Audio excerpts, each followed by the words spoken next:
अली भाई, जो आज मैं समझता हूँ कि एक दफा फिर आइन की फतह हुई है और जो आज ये एक मिनट बात तो करने दो, जो आज ये फैसला हुआ है ये असल में यूनानिमस फैसला है, क्योंकि जो दोनों जज डिसेंट कर रहे हैं, जैसे मंसूर साहब ने जो डिसेंट किया है, उन्होंने ये डिसेंट किया है कि जो हमारी लाहौर हाई कोर्ट है वहाँ पे पहले ही ये फैसला हो चुका है कि 90 दिनों में इलेक्शन होने हैं। वो जो डिसेंटिंग जज हैं वो ये कह रहे हैं कि जब हाई कोर्ट की जजमेंट आ चुकी है कि 90 दिनों में इलेक्शन होना है तो हमें ज़रूरत नहीं है। सो इस लिहाज से जो हमारा मौक़िफ़ है वो तो पांचों जजेस ने तस्लीम किया है और ये 5-0 से ये जजमेंट हुई है कि 90 दिनों के अंदर इलेक्शन होने हैं। देखिए जी, अब आगे जरा प्रोसेस, शेख साहब एक मिनट, अब प्रोसेस जो है वो 2 हिस्सों में तकसीम है, जिस तरह अली ने बताया है। पंजाब का इलेक्शन जो है वो सदर साहब अनाउंस करेंगे, केपी का इलेक्शन गवर्नर अनाउंस करेंगे, और सुप्रीम कोर्ट ने फेडरेशन को पाबंद किया है कि वो तमाम वसाइल भी फराहम करेगी, सिक्योरिटी भी फराहम करेगी, और सुप्रीम कोर्ट ने ये कहा है कि ये सब कुछ 90 दिन के अंदर होना है।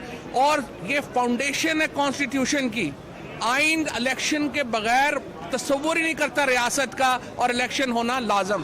कौम इलेक्शन की तैयारी करे, ये बहुत बड़ी फतह है। आइन जीता है, कानून जीता है, पाकिस्तान के अवाम जीते हैं, और सारी कौम को ये मैसेज आज सुप्रीम कोर्ट ने दिया है कि 90 दिन के अंदर अंदर इलेक्शन कमिश्नर सदर के साथ पंजाब के इलेक्शन का तय करे तारीख, और केपीके का गवर्नर फौरी तौर पर इलेक्शन कमिश्नर के साथ मिलकर 90 दिन के अंदर इलेक्शन की तारीख दे।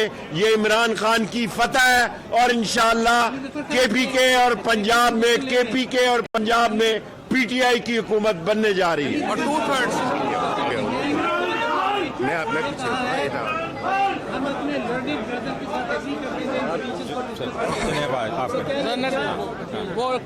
वो कह रहे हैं कि जी वो जो उन्होंने करते हैं तो वो तो रेशो है ना,